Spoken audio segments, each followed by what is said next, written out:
¿Revolución o privilegio? Las disidencias sexuales entre la calle y el espejo. Carlos Sánchez Soto. Ensayo político-pedagógico sobre disidencias sexuales populares. Dedicatoria. A más de 5 décadas de esos actos de rebeldía que bebieron del miedo y el dolor. A 35 de la transición y la decepción por el abandono y la traición.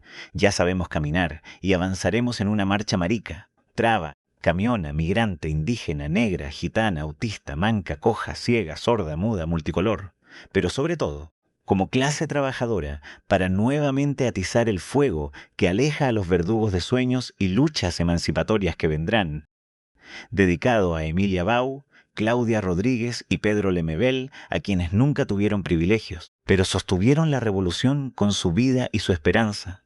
A las trabajadoras y trabajadores que exponen su cuerpo a la explotación para sostener a quienes aman. A las generaciones que vendrán para que sepan que la historia no se hereda, se construye. Agradezco la amistad y colaboración de mi amiga, compañera de batallas, Tatiana Rojas, a Néstor Urrutia por las primeras críticas a esta edición y a Manuel Figueroa por el diseño de portada. Mis palabras y pensamientos, si bien son de mi responsabilidad, también son resultado del conocimiento y sabidurías colectivas. Por lo tanto, las declaro patrimonio de dominio público, no sujetas al derecho privado. Cualquier persona puede reproducir, distribuir, adaptar y utilizar libremente su contenido para fines educativos, políticos, sociales o culturales, bajo su propio riesgo. Sin embargo, las citas textuales y referencias incluidas en este libro a otros autores deben ser incluidas de manera explícita según corresponda. Se utilizan aquí únicamente con fines de análisis, comentario y referencia académica, en el marco de la legislación vigente sobre derecho de cita. Prólogo. No es lo mismo ser una travesti que nació y creció en la periferia que ser una travesti que creció en el privilegio. Esto se sabe, se comenta entre nosotros, se vive y se repite de muchas formas. Lo que no siempre pasa es que se tome con la seriedad que merece. Durante años hemos hablado de orgullo, visibilidad, lucha y resistencia, pero poco hemos hablado de las diferencias que existen entre nosotros, de quienes tienen acceso a ciertos espacios, de quienes logran ser escuchados, de quienes pueden convertir su experiencia en un discurso legítimo, y de quienes siguen siendo leídos únicamente desde la precariedad. No todas las personas trans vivimos la misma violencia. No todas habitamos el rechazo, la exclusión ni la precariedad de la misma forma. Y si esto no se puede pensar con honestidad, tampoco se puede hablar seriamente de comunidad. En estas páginas, Carlos Sánchez no intenta simplificar esta complejidad ni ordenar una experiencia que es, por definición, incómoda. Lo que hace es abrir una pregunta difícil. ¿Qué pasa cuando incluso dentro de nuestras propias luchas operan el privilegio, la desigualdad, la competencia y la exclusión? Y esta pregunta no me resulta ajena. Yo crecí en una población y salir de ahí no fue un símbolo ni una metáfora, fue una necesidad. Con el tiempo, y también con una cuota de fortuna que no quiero negar, logré moverme hacia otros espacios. Hoy, además de ser peluquera, uno de los pocos oficios que históricamente se nos han permitido a muchas mujeres trans, trabajo con marcas, tengo visibilidad y he accedido a oportunidades que me permitieron construir una vida distinta a la que parecía estar disponible para una persona como yo. No quiero escribir este prólogo fingiendo que eso no me ha dado acceso a ciertos privilegios. Me lo ha dado. Pero justamente por eso, muchas de las tensiones que atraviesan este libro me parecen imposibles de ignorar. Porque si hoy puedo habitar algunos espacios con más seguridad, más estabilidad o más reconocimiento, no es porque el sistema haya cambiado para todas. Es porque, entre muchas violencias y contradicciones, yo fui una de las que logró salir un poco del margen, y esa diferencia no debería depender de la suerte que nos toca. No deberíamos tener que esperar a la fortuna para poder existir de forma digna, y sin embargo, eso es exactamente lo que pasa. Mientras algunos logramos abrirnos camino en espacios que históricamente nos han negado, otros siguen siendo empujados a las mismas condiciones de siempre. La exclusión del trabajo formal, la precariedad habitacional, la falta de acceso a salud digna, la violencia cotidiana y la imposibilidad de imaginar una vida que no esté organizada solo en torno a sobrevivir. Y es ahí donde este libro se vuelve más que una reflexión. se vuelve una interpelación. Porque el problema no es que algunas personas trans o disidentes logren tener una mejor vida. El problema es que esa posibilidad siga dependiendo de la excepción, del azar, de la capacidad de integrarse, de volverse elegibles, deseables o funcionales para un sistema que sigue repartiendo dignidad como si fuera privilegio y no un derecho. Esta desigualdad no solo se vive fuera de nuestra comunidad, también se vive dentro de ella. Dentro de la comunidad trans también hay rivalidades, y sería ingenuo fingir que no existen. Muchas veces se expresan en cosas que desde afuera pueden parecer superficiales. En el caso de las mujeres trans, ¿quién se ve más femenina? ¿Quién tiene mejores cosas? ¿Quién logró tener una pareja estable? ¿Quién logró salir de cierto lugar? ¿Quién pudo construir una vida un poco más estable? Pero reducir esas tensiones a ego o envidia es no entender nada. Porque cuando vienes de la periferia, cuando crecer siendo trans implica tantas veces ser expulsada de tu casa, vivir violencia en tu entorno y no tener acceso real a oportunidades, entonces todo eso deja de ser superficial. Se vuelve una forma de medir algo mucho más profundo, que es quién logró acercarse, aunque sea un poco, a una vida digna. Y cuando las oportunidades son escasas, es inevitable que aparezcan fricciones. No porque no sepamos acompañarnos entre nosotras, o porque seamos incapaces de alegrarnos por lo bien que le va a una de nuestras compañeras, sino porque muchas veces lo que vemos en la otra también refleja lo que a nosotras nos fue negado. Por eso me cuesta tanto romantizar ciertos discursos sobre comunidad, cuando en la práctica seguimos reproduciendo muchas de las mismas desigualdades que nos atraviesan. Porque dentro del activismo también hay clase, también hay centralismo, también hay elitización, también hay jerarquías de legitimidad, de discurso, de imagen y de acceso. También hay personas que pueden hablar desde lugares más seguros, más escuchados o más validados que otras. Y también hay quienes siguen siendo convocados solo para representar el dolor, pero no para disputar poder, relato o autoridad. He pasado por el activismo en distintas etapas de mi vida y muchas veces me he ido decepcionada, no por la lucha en sí, sino por las lógicas que muchas veces la atraviesan. La competencia, el ego, la apropiación de historias ajenas, la necesidad de protagonismo, la administración casi mezquina de la legitimidad. Y no digo esto desde afuera, lo digo sabiendo que yo también estoy atravesada por contradicciones. He habitado espacios profundamente marcados por la imagen, por el consumo, por la lógica binaria y por todo aquello que muchas veces se mira con sospecha desde ciertos discursos políticos. Durante mucho tiempo sentí culpa por eso. Culpa por haber encontrado una forma de existir dentro de un sistema que también deja afuera a muchas personas de mi comunidad. Pero también aprendí algo más incómodo aún, que muchas veces fue ese mismo activismo el que también me segregó a mí, por no tener la experiencia correcta, por no venir de la academia, por no responder a ciertos códigos, por no parecer suficientemente política para algunos espacios, o demasiado visible para otros. Y por eso la pregunta que atraviesa este libro me parece tan importante. ¿Estamos luchando por nuestra comunidad o por encontrar un lugar de poder dentro de ella? Este prólogo no busca cerrar esa discusión, sino abrirla. Porque si la dignidad sigue llegando solo para algunos, entonces todavía no estamos hablando de justicia. Estamos hablando, una vez más, de privilegio. Alexa Soto. Un análisis propositivo, altamente necesario. Sean las primeras líneas de este prólogo para quien escribió el texto que comento. He tenido la importante posibilidad de compartir con él diferentes experiencias de vida y he podido conocer su trayectoria como ser humano, buscando en las espesuras existenciales, individuales, sociales y éticas el sentido de la vida. Siempre desde una coherencia que no ha sido lineal, siempre buscando servir a causas nobles y justas. En los tiempos que vivimos en Chile esto no es menor, y destacarlo no es un elogio. Es una realidad que necesitamos conocer y reconocer.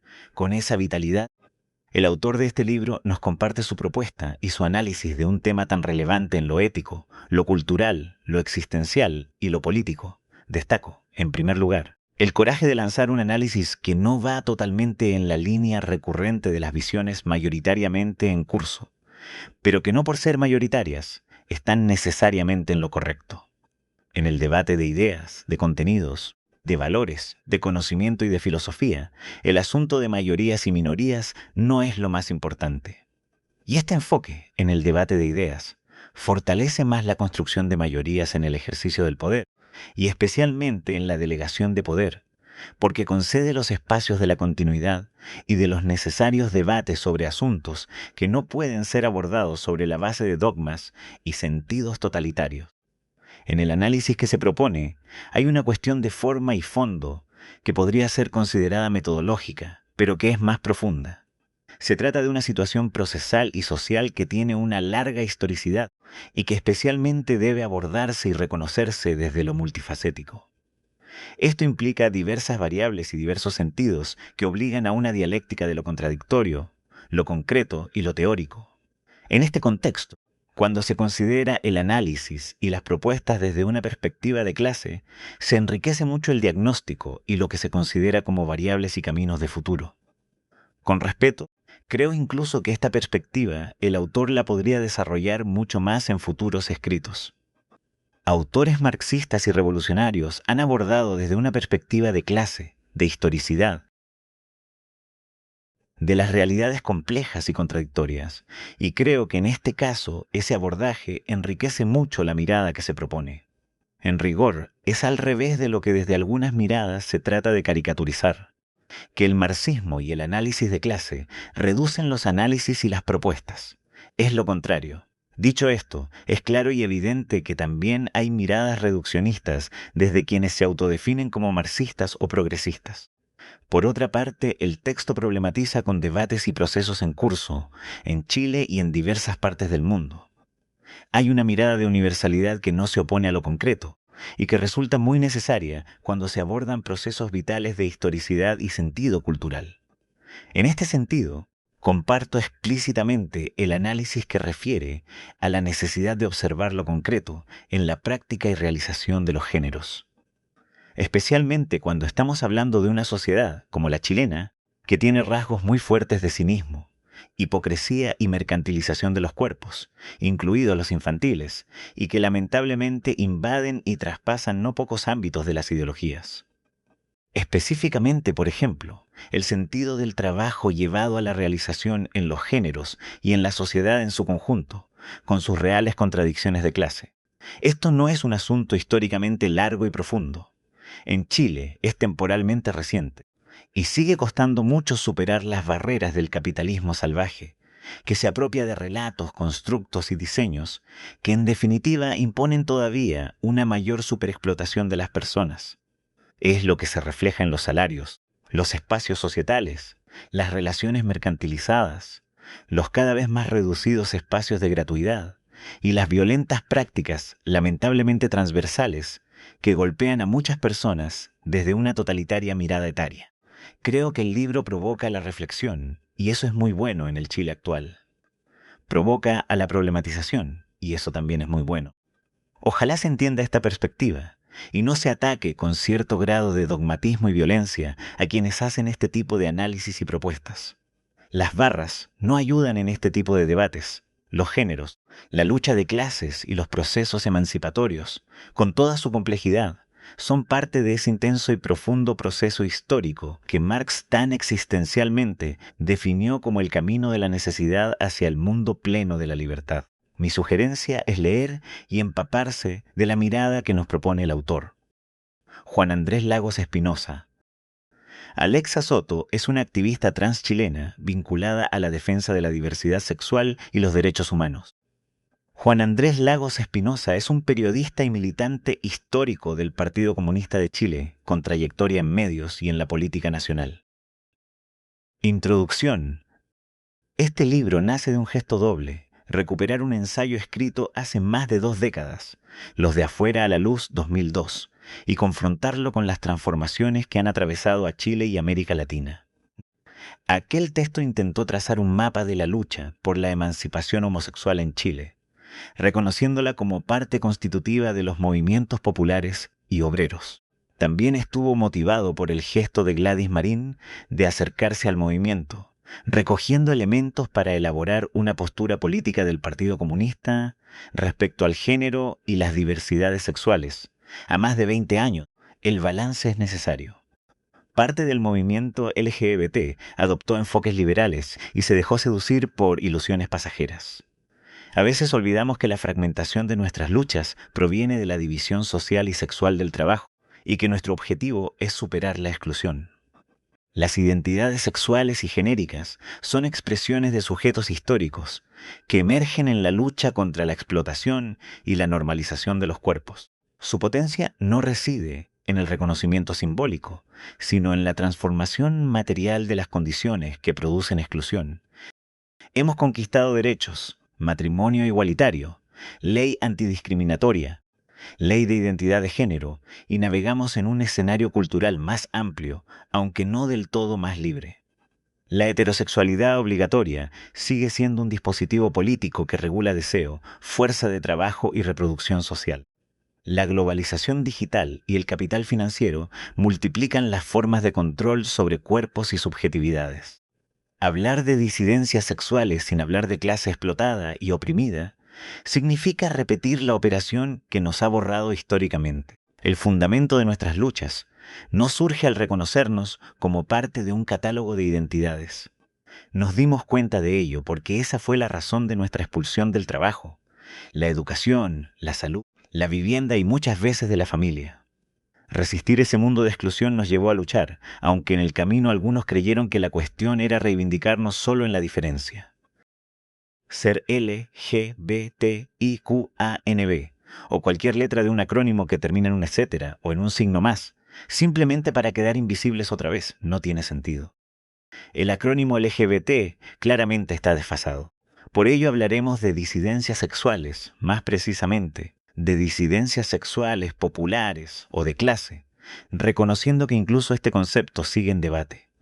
Lo que buscamos reivindicar no es un catálogo de identidades, sino una lectura materialista de las estructuras del capitalismo y el patriarcado que nos segregan, dividen y dominan. Este es, ante todo, un texto pedagógico. Quienes lo lean notarán que ciertas ideas reaparecen en distintas secciones. Esa reiteración es deliberada. El énfasis sostenido es una forma de resistir el borrado. Repetimos porque insistir es también una práctica política. La cuestión es tener la disciplina de hacer praxis y teoría de manera dialéctica. Marx señalaba que no basta interpretar el mundo, sino transformarlo, y el uso político de esa tesis en América Latina debe seguir popularizándose, como lo hicieron Freire y Gramsci. En estas páginas hacemos un recorrido genealógico del movimiento de las disidencias sexogenéricas y de los enfoques teóricos que han nutrido nuestras luchas. El feminismo que nos identifica hace posibles las luchas sexogenéricas. La norma sexual y la división sexual del trabajo son dos caras del mismo dispositivo. Por ello, el concepto de disidencia sexual se desplaza desde una confrontación exclusiva frente a la heteronorma hacia una confrontación plena contra el orden capitalista, clasista, machista y patriarcal. El título, Revolución o Privilegio, no busca reducir la lucha a una elección individual, sino nombrar una tensión real. Incluso dentro de los sectores disidentes existen posiciones que permiten escapar parcialmente de la discriminación. Ese privilegio es limitado y no representa la experiencia colectiva, pero existe. El dilema que planteamos es transformar la realidad o seguir viviendo bajo un sistema que perpetúa desigualdades. No se trata de cómo llegamos a ser reconocidos dentro del orden que nos excluye, sino de cómo llegamos a ser un peligro para ese orden. Capítulo 1. Antecedentes, genealogía y desarrollo del movimiento. La genealogía del movimiento de las disidencias sexogenéricas en Chile no puede narrarse como una historia homogénea ni lineal, aunque durante décadas el relato dominante se construyó desde la experiencia gay y lésbica. En los márgenes emergieron trayectorias propias de travestis, mujeres trans y personas no binarias que desbordaron esa narrativa. Sus vidas, atravesadas por la precariedad, la represión policial y la exclusión laboral, mostraron que la disidencia sexual no era solo identidad, sino también clase, territorio y sobrevivencia. Reconocer estas genealogías múltiples es indispensable para comprender que el movimiento LGBT en Chile no fue un bloque único, sino un campo de tensiones donde lo trans y lo no binario cuestionaron los límites del relato gay-lésbico y abrieron nuevas posibilidades de emancipación. Para abordar este asunto, no podemos ignorar tampoco la génesis y carácter del movimiento homosexual de la primera oleada que se desarrolló en el mundo entre mediados del siglo XIX y mediados del siglo XX. Un relato previo, la primera ola por la liberación sexual. La historia de la represión sexual no avanza por etapas limpias ni por categorías ordenadas. Más bien se despliega como un hilo tenso que atraviesa siglos y como un tejido de violencias que cambia de forma sin alterar su función. Mucho antes de que existiera la palabra homosexual, los cuerpos ya habían encontrado maneras de desobedecer la norma, de buscarse y de inventar placeres que no cabían en la lógica reproductiva. En la antigüedad Grecia, Roma, Mesopotamia, Egipto, el deseo entre personas del mismo sexo no era concebido como un problema moral ni jurídico, porque no existía la idea de identidad sexual y lo que había eran prácticas, vínculos, roles y afectos. La sexualidad era parte de la vida y no un campo de vigilancia. Greenberg, 1988.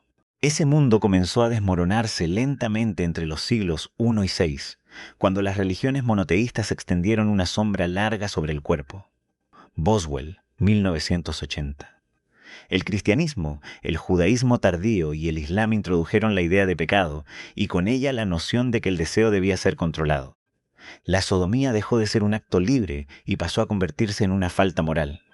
Cuando Europa medieval transformó esa moral en ley, la represión adquirió una forma institucional, con tribunales civiles y eclesiásticos que persiguieron prácticas sexuales no reproductivas y aplicaron castigos que iban desde la humillación pública hasta la muerte. La sexualidad se convirtió en un asunto que involucraba tanto a la religión como al Estado. En la Europa medieval ya se estaba configurando una forma de Estado centralizado y la represión sexual se institucionalizó a través de leyes civiles, lo que respondía a una lógica de poder compartido entre la Iglesia y los estados feudales en formación. La Iglesia no tenía monopolio del poder coercitivo y los estados necesitaban controlar la reproducción social. Los señores feudales y las burguesías urbanas veían en la sexualidad no reproductiva una amenaza a la transferencia de tierras y riquezas. Con la expansión colonial entre los siglos XVI y XIX, esa moral sexual europea se exportó como si fuera parte natural de la civilización. La colonización no solo impuso lenguas, fronteras y sistemas económicos, sino que también impuso un régimen sexual. Erd, 1994. En América, África y Asia, los imperios destruyeron o criminalizaron roles de género no binarios, prácticas homoeróticas y cosmologías donde el deseo no era pecado. En el territorio que hoy llamamos Chile, la llegada del derecho castellano y la moral católica borró memorias indígenas, donde la sexualidad no estaba organizada por el binarismo ni por la culpa. Las sexualidades disidentes en Asia y África revelan una diversidad cultural que fue sistemáticamente invisibilizada por los procesos coloniales. En muchas sociedades asiáticas, las prácticas homoeróticas y las identidades no normativas formaban parte de la vida social y espiritual. En China, durante la dinastía Han, la homosexualidad era aceptada en ciertos círculos cortesanos. En Japón, las relaciones entre samuráis y monjes budistas eran comunes y socialmente reconocidas. En India, textos como el Kama Sutra mencionaban prácticas homosexuales sin condena moral. Estas expresiones muestran que la diversidad sexual no era ajena ni marginal, sino integrada en las culturas locales. Hinch, 1990. En África, aunque la historiografía colonial intentó borrar estas experiencias, existen registros de relaciones homoeróticas y roles de género diversos en comunidades precoloniales. La idea de que la homosexualidad es no africana responde más a una construcción colonial que a la realidad histórica. Epprecht and Villalobos, 2006. En sociedades tradicionales se reconocían vínculos afectivos entre personas del mismo sexo, y existían figuras sociales que desafiaban las categorías binarias de género. El quiebre se produjo con la expansión colonial europea. Los imperios británico, francés y portugués introdujeron códigos legales inspirados en la moral victoriana y en doctrinas religiosas cristianas, criminalizando la homosexualidad y asociándola con el pecado y la desviación. FIDH 2025. En India, la sección 377 del Código Penal británico castigó las relaciones homosexuales durante más de un siglo. En África, Las leyes coloniales impusieron penas de cárcel y reforzaron discursos de exclusión que aún persisten en muchos países. Así, la colonización no solo explotó recursos y territorios, sino que también disciplinó cuerpos y sexualidades, imponiendo un régimen de control que desarticuló tradiciones locales. Han and O'Mahony, 2014. Hoy, los movimientos homosexuales en Asia y África enfrentan una doble tarea, porque deben recuperar las memorias históricas de aceptación y resistencia y al mismo tiempo luchar contra los marcos legales y culturales heredados del colonialismo. Currier, 2016. Mientras en países como Sudáfrica se han conquistado derechos plenos, en otros contextos la persecución continúa. La historia demuestra que la homofobia institucionalizada no es originaria de estas culturas, sino una herencia de la colonización occidental que transformó la sexualidad en un campo de exclusión y castigo. FIDH 2025.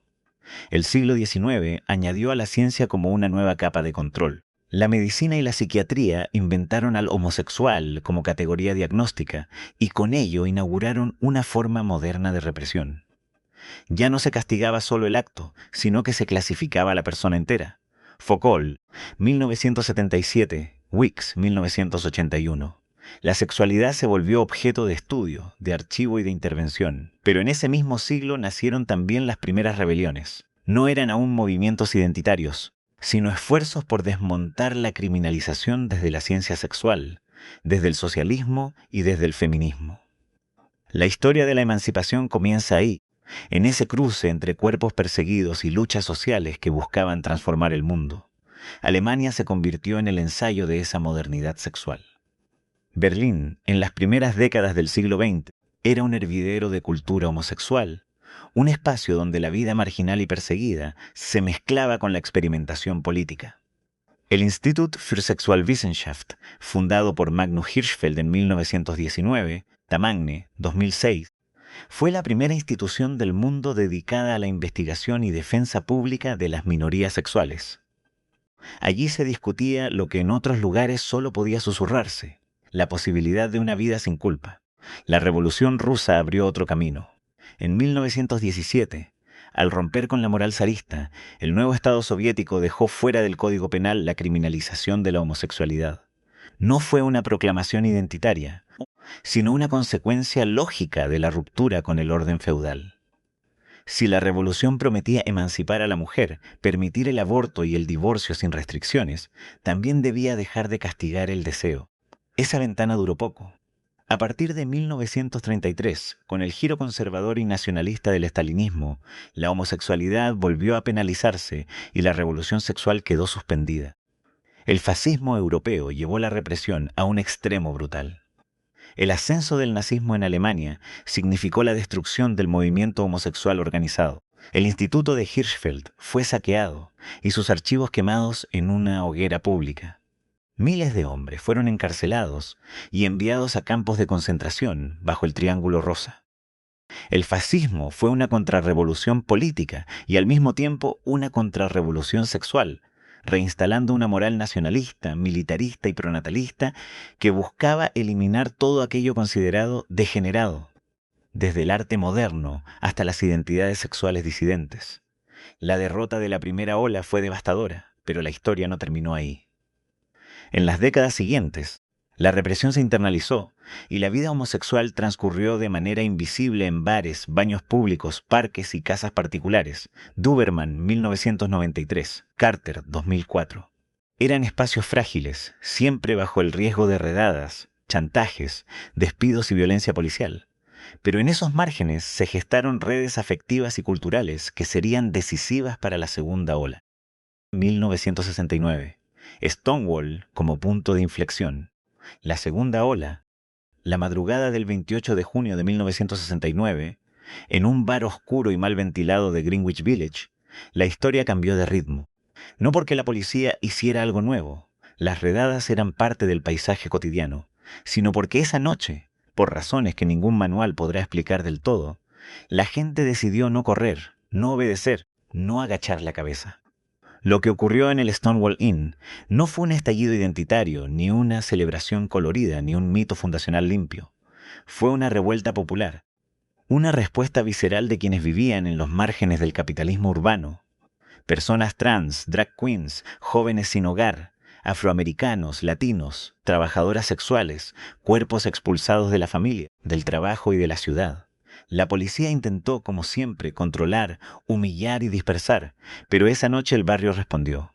Las botellas volaron, los gritos se multiplicaron y las calles se llenaron de cuerpos que por primera vez se sabían multitud. La revuelta duró días, Doberman, 1993. Y aunque la memoria oficial la ha convertido en un símbolo amable, lo que ocurrió allí fue una confrontación directa con el aparato represivo del Estado. De ese incendio nació algo nuevo.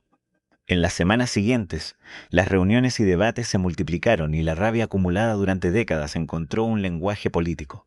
Así surgió el Gay Liberation Front, una organización que no pedía tolerancia ni integración, sino transformación social. Allman, 1971. Su horizonte era anticapitalista, antipatriarcal y antiimperialista, y sus alianzas lo dicen todo: Panteras Negras, Young Lords, feministas radicales, movimientos estudiantiles y organizaciones contra la guerra de Vietnam. Meeker, 2006. La liberación sexual se entendía como parte inseparable de la lucha contra el racismo, la explotación y la violencia estatal. El movimiento hippie, que emergía como movimiento juvenil, coincidió con esa plataforma porque levantaba consignas contra el consumismo y reivindicaba la paz y el amor libre con su lema: haz el amor, no la guerra.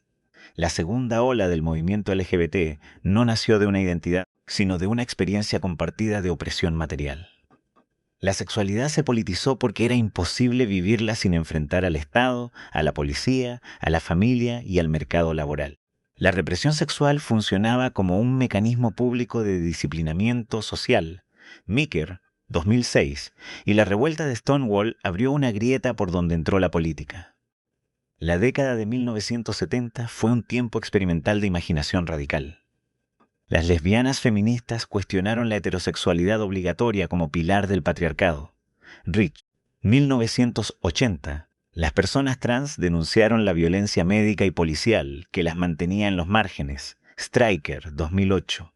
Y los colectivos gays discutieron la relación entre capitalismo y deseo, entre familia y reproducción social. La sexualidad dejó de ser un tema íntimo y se convirtió en un campo de batalla. La consigna no era integración, era liberación. Esa energía radical, sin embargo, no duraría intacta. El avance del neoliberalismo en los años 80 reorganizó el mundo y también reorganizó las luchas. La crisis del estado de bienestar, la ofensiva conservadora, la epidemia del VIH, Epstein, 1996, y la mercantilización de la vida sexual transformaron el movimiento.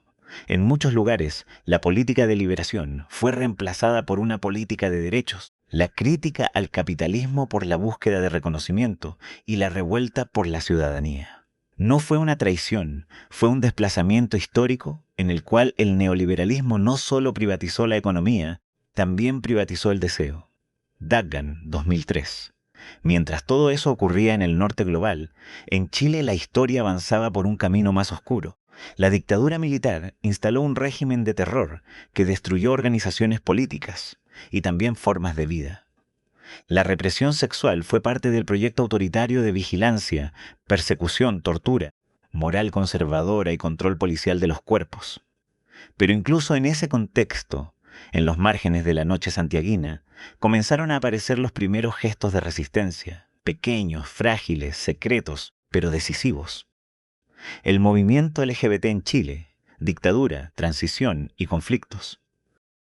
La historia del movimiento LGBT en Chile no puede entenderse como una simple traducción de lo que ocurrió en Estados Unidos o Europa. No fue un remake de Stonewall, ni de los discursos de liberación sexual del norte global, sino algo propio, nacido en un país atravesado por la violencia estatal, la desigualdad estructural y una moral conservadora que se volvió política de Estado. La lucha sexual en Chile emergió desde los márgenes, desde los cuerpos precarizados, desde la clandestinidad, desde la pobreza y desde la noche. Y por eso su historia es inseparable de la historia popular del país. las ideas de liberación sexual que surgieron en Estados Unidos y Europa después de 1969, la crítica al capitalismo, al patriarcado y al imperialismo llegaron a América Latina en un momento de radicalización política. Los años 60 y 70 fueron un torbellino marcado por movimientos estudiantiles, sindicatos combativos, guerrilla, teología de la liberación y feminismos insurgentes. En ese clima, la sexualidad comenzó a pensarse como un campo de disputa política. En Chile, sin embargo, ese impulso quedó interrumpido por la violencia del golpe de Estado. Las dictaduras del Cono Sur expulsaron a miles de personas hacia Europa y Norteamérica. Y fue en ese exilio donde muchos chilenos entraron en contacto con movimientos feministas, homosexuales y contraculturales. Cuando regresaron, trajeron consigo nuevas formas de pensar el cuerpo, el deseo y la política, aunque no tuvieron mayor incidencia en el desarrollo interno. Incluso antes del golpe, la cultura chilena había comenzado a tensionar la moral sexual conservadora. La música, el teatro, la literatura y el arte latinoamericano ya habían incorporado elementos de la liberación sexual. Richard, 1993. El feminismo radical, influido por autoras como Rich, 1980, y Rubin, 1984, introdujo la idea de que la heterosexualidad obligatoria era un régimen de poder. Pero esas ideas no llegaron intactas, sino reinterpretadas desde la realidad latinoamericana, marcada por la pobreza, la violencia estatal y la desigualdad. La dictadura militar transformó esa tensión en un campo de guerra. La represión sexual no fue un exceso ni una anomalía, porque formó parte del proyecto ideológico del régimen. Jaime Guzmán, arquitecto civil de la dictadura y de la Constitución de 1980, diseñó un orden moral donde la familia nuclear heterosexual era el núcleo de la nación. Su pensamiento, católico integrista, corporativista y autoritario, definió la sexualidad como un asunto de disciplina social. Todo lo que escapara a ese marco, feminismo, homosexualidad o autonomía corporal, era interpretado como amenaza al orden natural. Esa doctrina no se quedó en el plano teórico, sino que se convirtió en educación cívica, en políticas públicas y en cultura institucional. La homosexualidad fue tratada como desviación moral y como peligro político. La policía, los servicios de inteligencia y las autoridades locales actuaron bajo la convicción de que la disidencia sexual debía ser vigilada, corregida o eliminada. Las redadas en bares y plazas, las detenciones arbitrarias, los fichajes, las torturas en comisarías, las expulsiones laborales y la vigilancia de la vida privada fueron prácticas sistemáticas. Hubo algo aún más oscuro. La investigación de Rodrigo Fluxá, 2024, reveló la existencia de una guerra sucia contra hombres homosexuales en Arica durante los años 70 y 80, con persecuciones, cacerías y asesinatos cuyos cuerpos aparecían en piques mineros del desierto. No fue un exceso local, sino la expresión extrema de un orden moral que consideraba a la disidencia sexual como enemigo interno. La doctrina de Guzmán no ordenó explícitamente matar homosexuales, pero creó las condiciones políticas, morales e institucionales para que esos crímenes fueran posibles, impunes, tolerados y silenciados. La prensa, incluso la de izquierda, contribuyó a esa violencia. Diarios como El Clarín, Puro Chile o la revista Vea reforzaron el estigma, ridiculizando y criminalizando a homosexuales y travestis. La izquierda chilena, como muchas izquierdas del mundo, arrastraba prejuicios heredados de una ideología y moral judeocristiana dominantes, que permearon la moral revolucionaria sin que mediara cuestionamiento. La homosexualidad era vista como desviación burguesa o como debilidad susceptible de chantaje. Esa ignorancia responsable tuvo consecuencias profundas que aún lastiman. En ese contexto, la vida LGBT transcurría en la precariedad. No todas las personas vivían en el closet, pero la mayoría habitaba pensiones baratas, trabajaba en empleos informales, frecuentaba boliches y se reunía en casas durante el toque de queda. La clandestinidad, como condición impuesta, fue también un espacio de resistencia cultural y afectiva. A pesar de la represión, comenzaron a surgir los primeros grupos, Barrientos, 2015. En 1977 apareció el Grupo Betania, formado por jóvenes de la Universidad Católica que buscaban apoyo psicológico y espiritual. No era un grupo político, pero fue un primer intento de comunidad que devino luego en el Grupo Integración. Poco después, en 1979, surgió el Movimiento por la Liberación del Tercer Sexo, que incluso intentó organizar una marcha. Fue la primera organización en proponerse la despenalización de la sodomía y exigir la derogación del artículo 365 del Código Penal en Chile. Su rastro se pierde, pero su existencia revela que la disidencia sexual ya buscaba formas de organización y cambios políticos en el país. En los años 80, la represión y el asesinato de Mónica Briones en 1984 dieron origen al colectivo Ayuquelén, Rompiendo el Silencio 2003, una de las primeras expresiones lésbicas organizadas, constituida por Susana Peña, Cecilia Riquelme y Carmen Ulloa. En 1987, la epidemia del VIH impulsó la creación de la Corporación Chilena de Prevención del SIDA, encabezada por Tim Frasca, Gustavo Hermosilla y Richard Villarroel, entre otros. Ese espacio, que hoy se conoce como Acción Gay, no se declaraba LGBT, pero se convirtió en refugio político y afectivo para activistas gays y trans. Ese mismo año irrumpieron las Yeguas del Apocalipsis, un colectivo artístico político que transformó el cuerpo en arma y la performance en denuncia. Richard, 1993A. Pedro Lemebel y Francisco Casas encarnaron una insurrección estética contra la dictadura, la moral burguesa y la homofobia institucional. Lemebel and Casas, 1996. En ese periodo, la historia chilena de la disidencia sexual no comenzó con organizaciones ni con discursos públicos, sino con cuerpos que aprendieron a sobrevivir en silencio. El control del cuerpo, su moralización, su vigilancia, su castigo, funcionaba como mecanismo para asegurar obediencia. La policía no solo perseguía militantes políticos. Richard, 1993A. Barrientos, 2015. También a cualquiera que encarnara formas de vida que escapaban al orden que la dictadura pretendía restaurar. En las noches de Santiago, Valparaíso, Concepción o Antofagasta, la represión se ejercía con la misma lógica que en los centros de detención. Disciplinar, humillar, corregir. Sin embargo, incluso en ese paisaje de miedo comenzaron a aparecer grietas, pequeñas, casi invisibles, pero decisivas. En los márgenes de la ciudad, en boliches de tragos y cervezas, en plazas oscuras y en casas donde se reunían unas pocas personas, se tejieron redes de afecto y de cuidado que no solo permitieron sobrevivir, sino también imaginar otra vida posible. Barrientos, 2015. La resistencia sexual en Chile nació en dictadura, y debido a ello su origen es necesariamente político, basado en la necesidad de sobrevivir más que en la reivindicación de una identidad. Se trataba de imponerse desde la dignidad. La llegada del VIH en los años 80 profundizó esa tensión. La epidemia golpeó a una comunidad que ya vivía en la exclusión y el Estado respondió con indiferencia, moralismo y castigo, obligando la emergencia de la acción comunitaria, como veremos más adelante, con la creación de organizaciones del movimiento LGBT y personas viviendo con VIH. En 1991 nació el Movimiento de Liberación Homosexual, conocido como Movil Histórico, Becerra, 2002, formado por militantes de izquierda que habían vivido la represión en sus propios partidos, entre ellos Marco Ruiz, Juan Pablo Sutherland, Rolando Jiménez, Luis Gautier, Roberto Pablo y Fernando Bustos. Su existencia fue una bofetada a las organizaciones políticas que los habían expulsado o invisibilizado. Es necesario detenernos un momento en el Movil.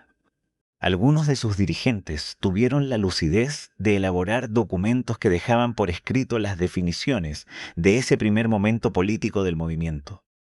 La concepción cultural e ideológica dominante de la sexualidad es fundamentalmente normativa y se estructura sobre bases morales donde la sexualidad oficial es restringida a lo genital y a su función procreadora, permitida solo dentro del matrimonio.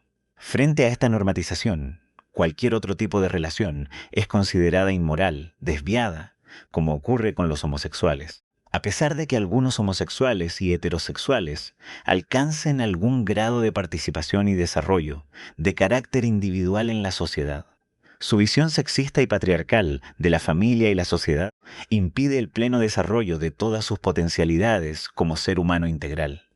Sus raíces más profundas se encuentran en la tradición judeo-cristiana que inspiran sus instituciones y sustentan su dominio. Gautier Bustos, 1993. Asimismo, señalan cuál es el sentido político de sus luchas. Esta es una lucha contra concepciones productivistas de la sociedad, que asientan su desarrollo en la explotación de hombres, mujeres y niños, en la fragmentación afectiva y soledad de las personas, y en el silencio de hombres y mujeres que aman con temor. Contra las leyes, porque le niega y reprime su expresión creadora, y porque condena la sexualidad a su función reproductiva, y hace del cuerpo vacío un fetiche publicitario, como el sexo, un bien transable en el mercado a razón de su manipulada libertad económica. Y es un acto interior dentro del propio gueto para descontener sus demandas sociales junto a todas las minorías, sin perder identidad, sino al contrario, cargados de historia. Gautier en Bustos, 1993. La visión del movimiento consiste en una lucha contra un sistema con un enfoque productivista, que fragmenta los afectos aislando a las personas. Es un movimiento que postula la abolición de todas las categorías sexuales que condenan a la infelicidad de hombres y mujeres y que solo sirven de sustento al poder patriarcal dominante. La definición homosexual la entendemos como una categoría política y como instrumento para proponer una sociedad cuyos fines surjan de las propias personas. Pero ciertamente sustentamos el discurso desde nuestra común opresión específica, la que posiblemente no difiere sustancialmente de la que vive cualquier hombre o mujer de nuestro pueblo. Gautier en Bustos, 1993. Es decir, ser homosexual es una categoría política, en donde la identidad no es algo a reivindicar socialmente, sino desde donde se actúa frente a la opresión productivista que afecta a toda la sociedad. Como primera organización de lesbianas y homosexuales, el móvil histórico atrajo el interés de múltiples sensibilidades políticas e identitarias dentro de la población LGBT. Sus fundamentos tenían una potencia revolucionaria, aunque al mismo tiempo que se producían esas definiciones, el peso de las historias personales de su liderazgo comenzaba a agrietar la unidad y la fuerza del movimiento. Desde allí se explican los conflictos que marcaron sus primeros años.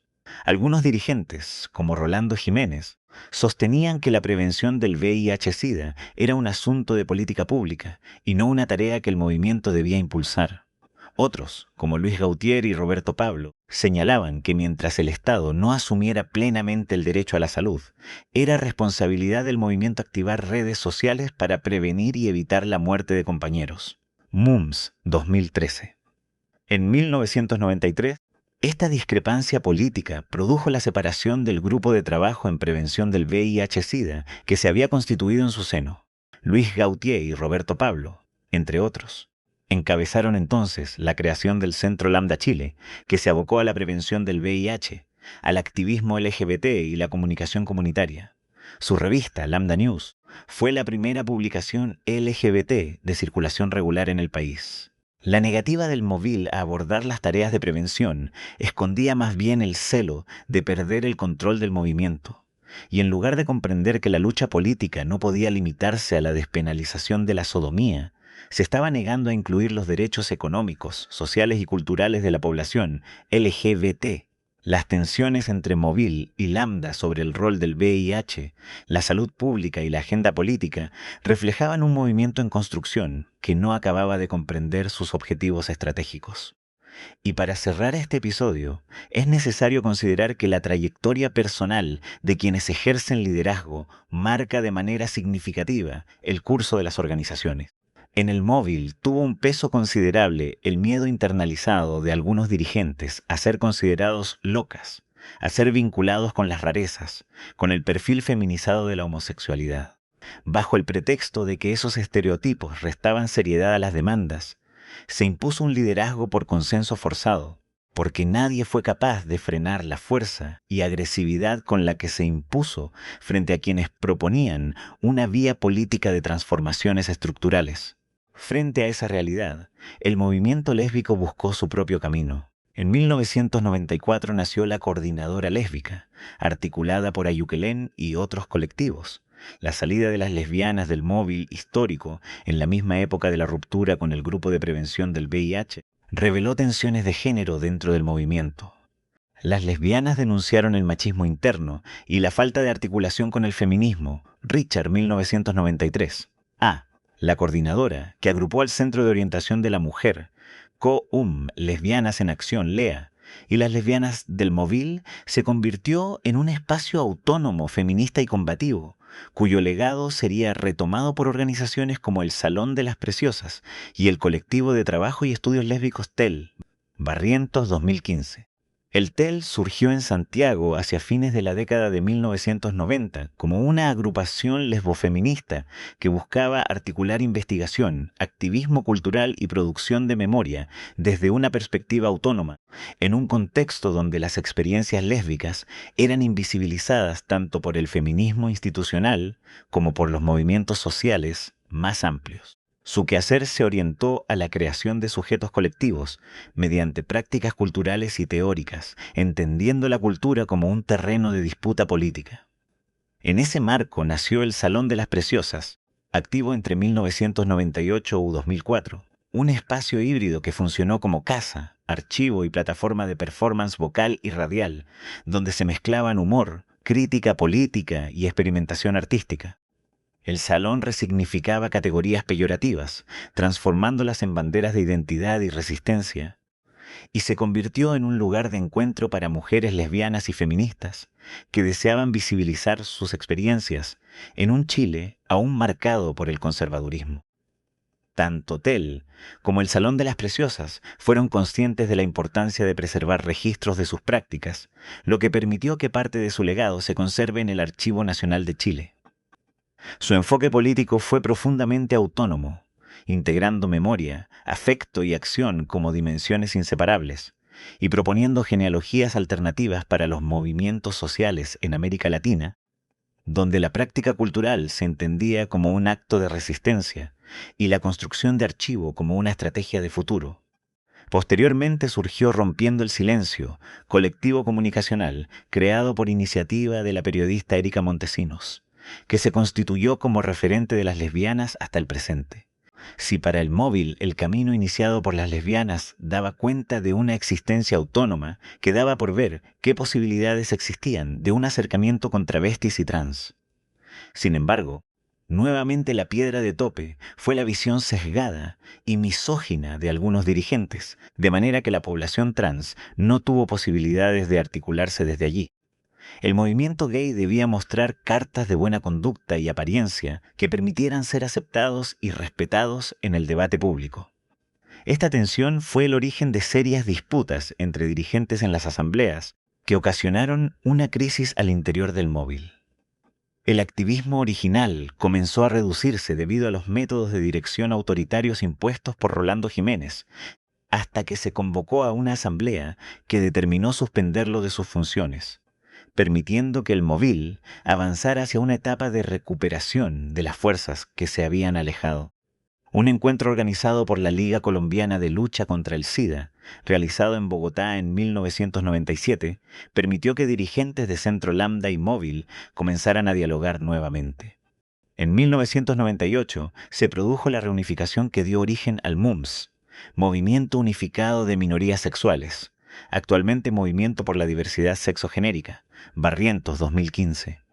El MUMS heredó la tradición política del Móvil histórico y la visión de salud preventiva y comunicacional del Centro Lambda, convirtiéndose en una de las organizaciones influyentes de la transición.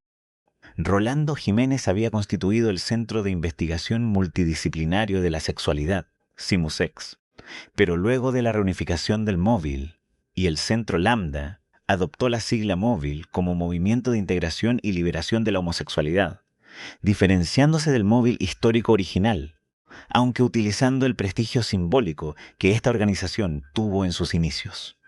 CIMUSEX constituyó al comienzo la figura legal del Móvil de segunda generación. La transición democrática abrió un nuevo escenario. La despenalización de la sodomía, aprobada en 1998 y promulgada en 1999, fue un hito histórico, Barrientos, 2015. Su aprobación no puede entenderse únicamente como triunfo del movimiento, porque fue también resultado de presiones internacionales, negociaciones políticas y un clima global que comenzaba a cuestionar la criminalización de la homosexualidad. La reforma fue parcial y discriminatoria, mantuvo la desigualdad para jóvenes entre 14 y 18 años, pero marcó el fin de un siglo de persecución legal. La despenalización, ¿una moneda de cambio? La despenalización de la sodomía suele narrarse como un triunfo limpio, como un avance moral de la sociedad chilena o como el resultado inevitable de la modernización democrática. Sin embargo, la historia rara vez es tan lineal. Cuando miramos de cerca el proceso, sus tiempos, sus negociaciones, sus silencios, sus resistencias internas, aparece una pregunta incómoda. ¿Por qué un Estado construido sobre una moral sexual conservadora, diseñado para disciplinar cuerpos y castigar disidencias, decide de pronto conceder un derecho que había negado durante más de un siglo? La respuesta no puede reducirse a la buena voluntad de los legisladores, ni a un súbito despertar ético de las élites. Tampoco puede explicarse únicamente por la presión internacional, aunque ésta existió. La despenalización fue, ante todo, el resultado de una tensión histórica, de la presión acumulada por décadas de luchas de cuerpos que se negaron a desaparecer, de activistas que insistieron en existir incluso cuando el Estado los quería invisibles. Fue también el costo político de un sistema que necesitaba adaptarse a un nuevo escenario. El capitalismo, y en particular su versión neoliberal, no concede derechos por altruismo.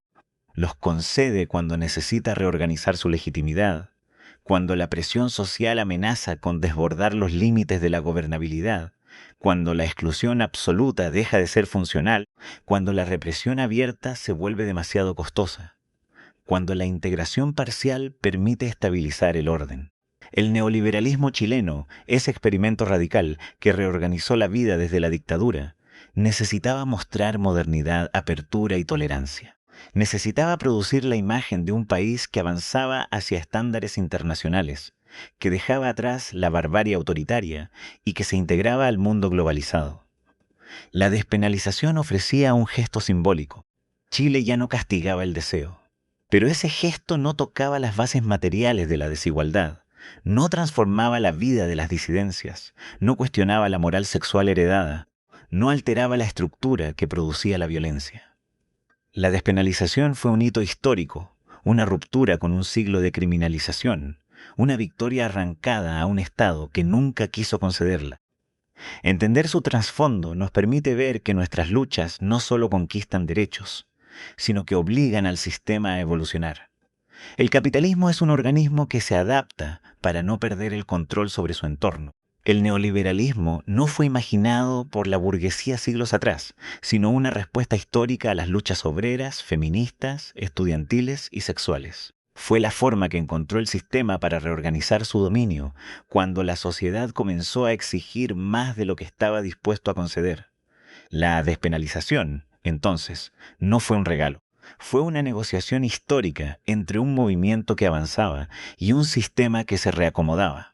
Fue una grieta abierta por la lucha, que el neoliberalismo intentó convertir en ventana de modernización controlada.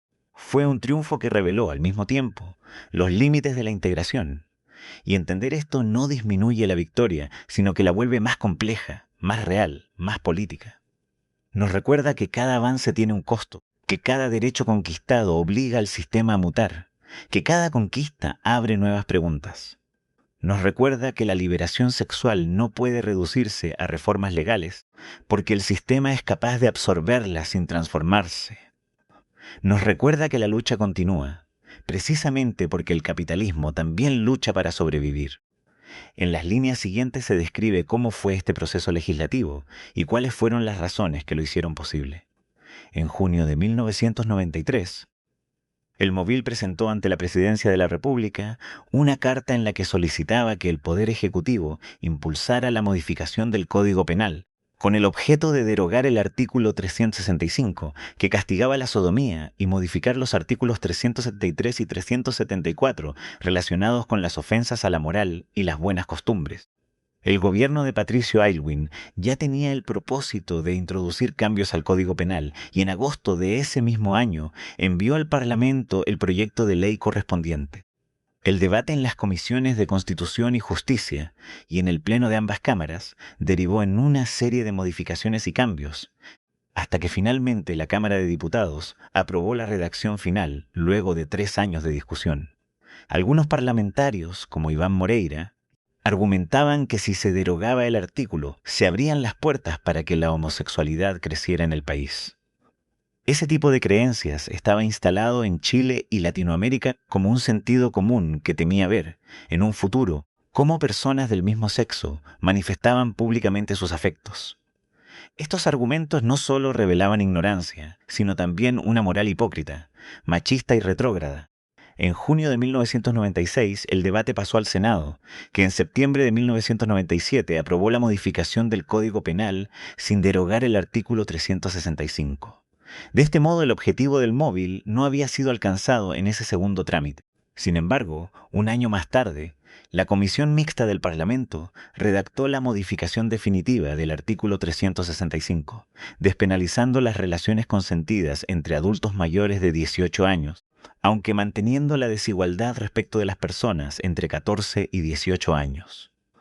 En el caso de las relaciones heterosexuales, estas eran permitidas con el consentimiento legal de los padres o de un tribunal, pero en el caso de homosexuales, y ahora también de lesbianas, esa posibilidad estaba excluida. Cuando el Código Penal chileno hablaba de relaciones sodomíticas, no incluía a las mujeres. La figura penal estaba construida exclusivamente para perseguir el sexo anal entre varones.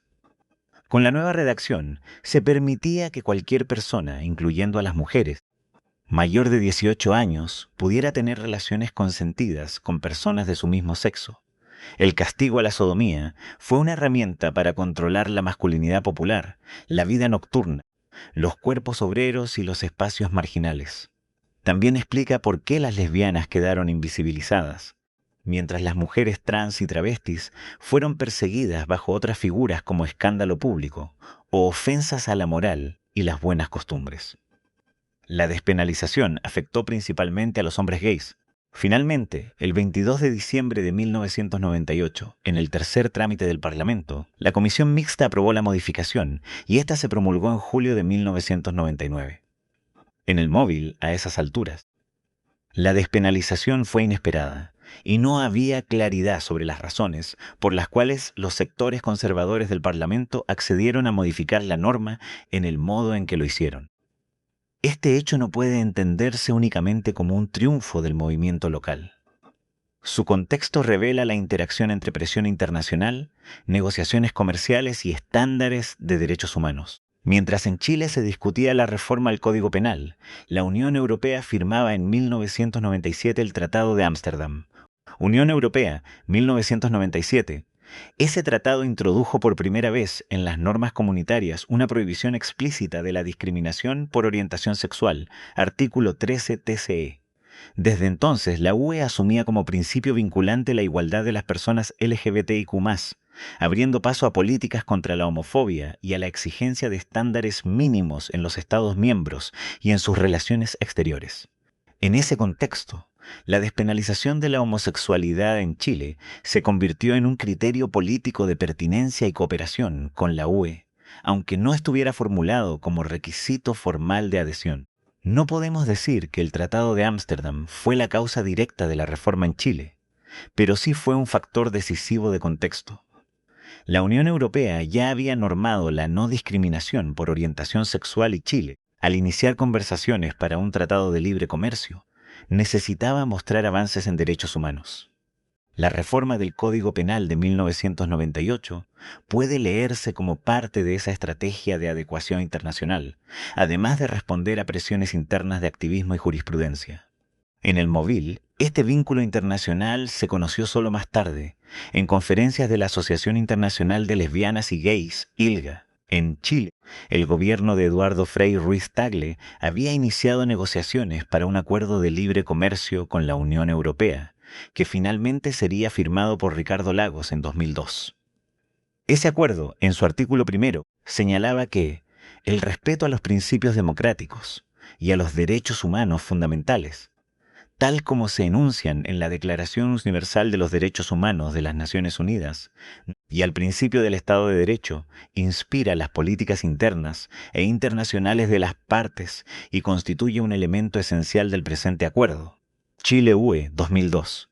En esa etapa, Chile ya podía mostrar avances en derechos humanos y la existencia del artículo 365 no sería un obstáculo diplomático. El país podía presentarse como un socio comercial compatible con los valores de la Unión Europea. Podemos afirmar que la despenalización fue resultado de la presión interna, desarrollada por el activismo del movimiento homosexual chileno y de la presión externa, expresada en normas de la Unión Europea en el marco de las negociaciones comerciales.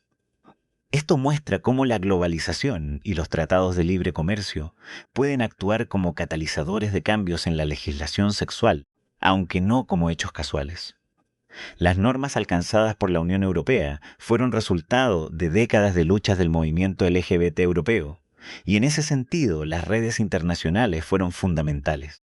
Por ello decimos hoy que la despenalización de la homosexualidad resultó ser una moneda de cambio entre nuestra libertad y el acuerdo de libre comercio. ¿Fue un avance por convicción democrática o por necesidad económica? La historia revela que los derechos sexuales en Chile se conquistan en un cruce entre lucha social y condicionamientos internacionales. 2 décadas después, el artículo 365 del Código Penal fue finalmente derogado el 18 de agosto de 2022, cuando el presidente de la República firmó la promulgación de la Ley número 21483, BCN 2022. Se demostró que no existían razones justificadas para sostener el castigo a las relaciones consentidas entre personas del mismo sexo, salvo el de mantener una señal de discriminación arbitraria hacia un segmento social.